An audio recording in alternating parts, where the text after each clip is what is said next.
Dear children, Assalamu alaikum wa rahmatullah. It is class 10th, subject mathematics, exercise 13.4. Exercise 13.4. Chapter का जो नाम है it is surface area and volume. तो fourth chapter में हमें पढ़ना है फ्रस्टम ऑफ ए कून। क्या पढ़ना है? तो जो कून होता है, अगर हमारे पास एक कून है,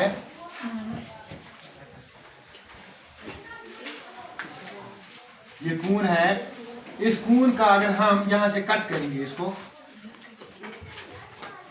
तो यहां से भी एक छोटा सा सर्कुलर बेस आएगा। तो इसको अब हम फ्रस्टम ऑफ ए कून कहते हैं। क्या कहते हैं इसको?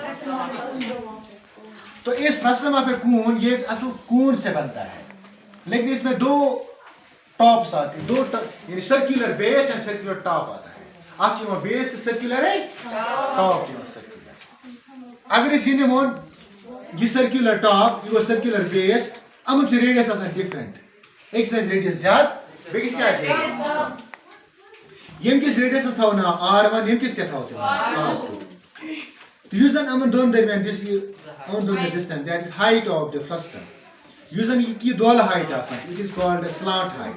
आके वनाय स्लॉट हाइट। अगर ऐसे यम कून यम फ्रस्टम ऑफ ए कून का छाणन कह चीज कर्व्ड सरफेस एरिया छाणन फार्मूला छ दिते पाई l into r1 plus r2। मैं नो तय ब्रो कूनस क्या छ कर्व्ड सरफेस एरिया, तो यह क्या छ बना पत ये एरिया। ठीक है, इस पे डेराइव करने से फार्मूला बना पाई l into r1 plus r2। r1 means radius 1, r2 means radius 2। इसी तरह टोटल सरफेस एरिया अगर हमें ढूंढना होगा, तो यहाँ टोटल में आता है कर्व्ड सरफेस एरिया हुआ यही प्लस पाई r स्क्वायर ऊपर वाला और पाई r स्क्वायर ये बेस का, लेकिन यहाँ रेडियस r1 है, यहाँ क्या है r2। तो इसका मतलब है पाई r1 square plus pi r2 square. तो फिर हम इन दोनों में से पाई कॉमन निकालते हैं, तो pi r1 square plus pi r2 square, तो पाई मैंने कॉमन निकाला, ये बन गया total surface area of a frustum of a. इसके बाद आता है वॉल्यूम।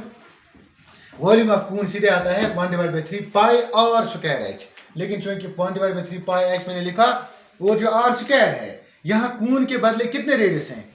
वहां कून में एक रेडियस था, यहाँ दो है, r1 है और r2। तो इसी तरह मैंने यहाँ लिखा r1 square plus r2 square plus r1 into r। तो हम क्वेश्चन नंबर जो एक्सरसाइज 13.1 है, इसका question number 1 it says that solution. The question 1 आप पढ़िए।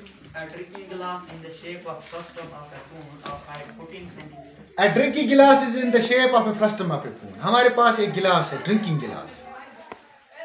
तो इसका जो शेप है वो क्या है? फ्रस्टम ऑफ ए कून। लेकिन हाइट कितनी है? 14। मैंने पहले से लिखा है हाइट ऑफ द गिलास इज 14 सेंटीमीटर। और आगे The diameters of its two circular ends are 4 and 2 centimeters. तो इसके जो डायमीटर्स हैं, दो डायमीटर्स होंगे, एक इस टॉप का जो बड़ा होगा और इसके बेस का वो कितना होगा?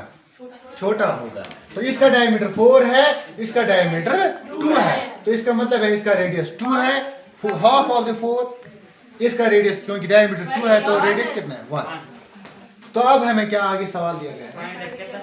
Find the capacity of this गिलास, यानी हमें इस गिलास का क्या ढूंढना है? कैपेसिटी मीन्स कि इसमें कितनी कैपेसिटी होगी पानी की, यानी कितना वॉल्यूम इसमें आ जाएगा पानी का, वॉल्यूम इसका ढूंढना है। सीधे से इसका मतलब है कि हमें क्या ढूंढना है? वॉल्यूम ऑफ दिस गिलास। तो हम फॉर्मूला लगाएंगे ये वाला फॉर्मूला। सबसे पहले लिखेंगे व्हाट वी आर गिवन। क्या लिखिए मैंने? हाइट ऑफ द गिलास, हाइट ऑफ द फ्रस्टम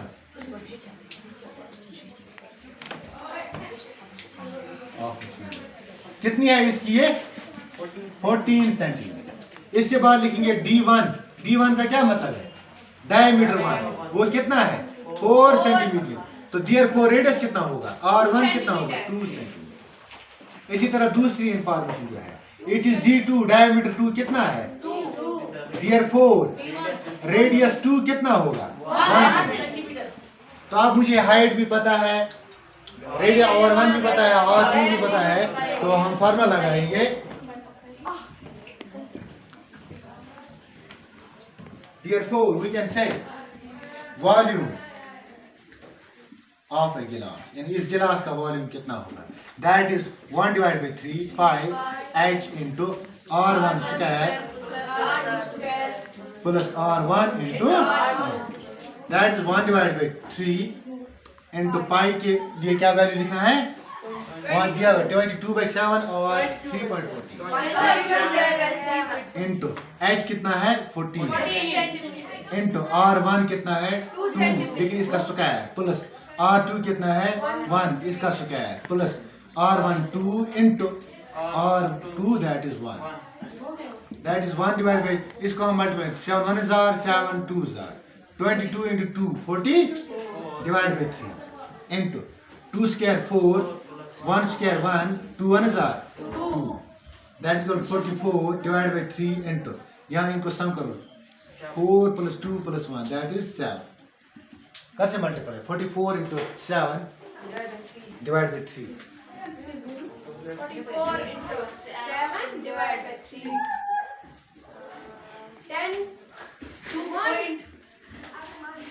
कैसे जाते 44 102.66 सेंटीमीटर क्यूब क्या की वॉल्यूम है क्या है आपको पहले से पता है 1000 सेंटीमीटर क्यूब को 8 लीटर 100 सेंटीमीटर क्यूब को 8 लीटर 1 सेंटीमीटर क्यूब को 8 ml मिलीलीटर यम कदा मिलीलीटर देते 102.66 मिलीलीटर तो इस तरह हम दिस इज द कैपेसिटी हम लिखेंगे यहाँ कैपेसिटी ऑफ गिलास कितना है 102.66 मिलीलीटर तो इस तरह हम ये क्वेश्चन कर सकते हैं थैंक्स